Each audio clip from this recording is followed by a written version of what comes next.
Now, when it comes to writing poems, I suggest that one way to think of this is to ask, how can we create a time in which the children can gather some thoughts and ideas that we can use to make poems? One way is to think that the resources we have at hand are the things we say, or that other people say to us, the things we can see going on, the things we hear, the things we think, the things we feel, the things that we're doing ourselves if we're in the scene in question. Now, there are many routes to tap into this, using photos, paintings, other poems, a title, a situation, a feeling, a memory, a story that I've been told, a moment or scene from real life, a moment or a scene in a play or a novel, a piece of music.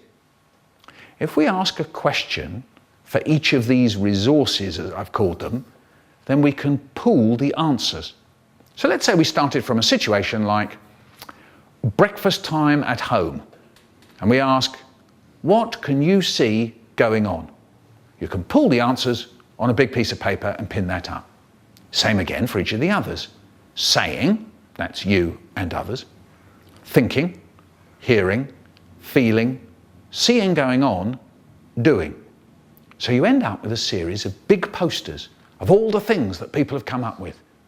This is a resource you can use to make poems. That's either class poems or individual ones, because what you can do is choose lines from each of these big sheets of paper and put them together. So you have a saying, thinking, feeling, seeing, doing poem.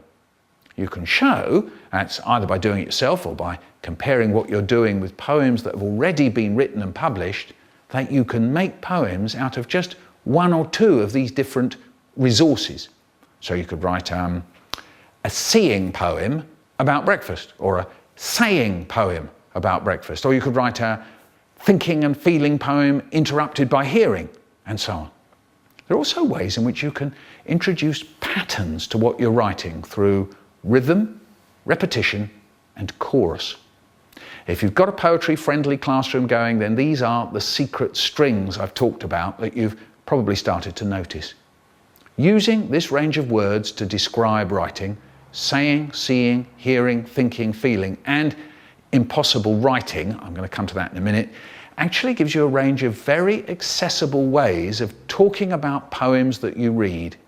You can spot how poets switch between these different senses. You can also talk about what I've called impossible writing. Here it is.